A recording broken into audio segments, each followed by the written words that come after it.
President Bukele of El Salvador recently gave a speech to the UN General Assembly, and it was unbelievable. It's incredible to me that a country like El Salvador, which once was known for gangs and drugs and terrorism, is now able to lecture the United States on what freedom really means. It's a sad state of affairs in the United States, though, and it's definitely worth taking a listen.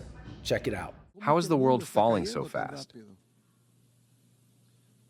They say El Salvador is swimming against the current because while El Salvador became safer, the world became more insecure.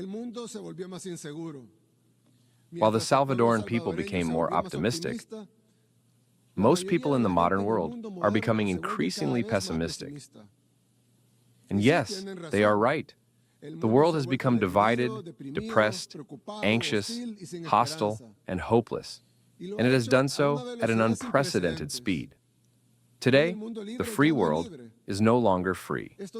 This is not an exaggeration. Tragically, we see undeniable evidence of this decay every day. New threats of war continue. When the free world became free, it was thanks to its principles of free speech, equality before the law, unity, and respect for private property. But once a nation abandons the principles that make it free, it is only a matter of time before it loses its freedom entirely. The consequences are unfolding before our very eyes. We can see them. In some cities of the so-called First World, stores need to lock up their products behind glass doors to prevent theft. And I'm not even talking about expensive products, but simple things like a bar of chocolate or a razor. In other cities, the streets no longer belong to the people, but have fallen into the hands of homelessness, gangs, organized crime, and drugs. You cannot claim to be part of the free world if your people are not even free to walk the streets without fear of being harassed, robbed, or killed. We are also witnessing, in real time, the erosion of freedom of speech. Just a decade ago, the West was the bastion of free speech, and now it is being lectured by those it once denounced. The world's largest social media platforms have been forced to censor their users at the request of their governments. Citizens in Western countries have been arrested for sharing posts on social media. Ruling parties have attempted to ban their political opposition. These are not accusations or conspiracy theories. They are proven and widely documented facts.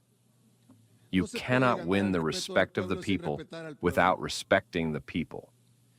This didn't even start recently, but we notice it more now because it has accelerated in recent years. And this acceleration means we are approaching a grim tipping point. We are facing a new dark age of humanity. As Salvadorans, we recognize these symptoms of decay when we see them, because we have lived through them all. We experience the stages of our nation's downfall one by one, and we are seeing those same stages once again, but this time on a global scale. We cannot, nor do we want to, tell other countries what they must do. Each country must make its own decisions and do what is best for its people. We can only offer a word of warning from a friend who has gone through a dark time and fought the battle of its life to come out of it. We cannot change the course of the world. El Salvador is too small a country. In fact, we are the smallest country in the entire American continent. This is much bigger than us, and in fact, it is bigger than any nation. We cannot prevent the dark times ahead, but what we can do is become a small refuge in the storm that is coming and hold on to hope.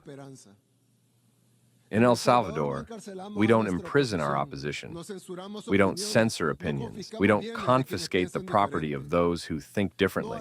And we don't arrest people for expressing their ideas. In El Salvador, your freedom of speech, as well as your private property, will always be protected. In El Salvador, we prioritize the safety of our honest citizens over the comfort of criminals. Some say we have imprisoned thousands. But the reality is that we have freed millions. Now it is the good people who live freely without fear, with their freedoms and human rights fully respected.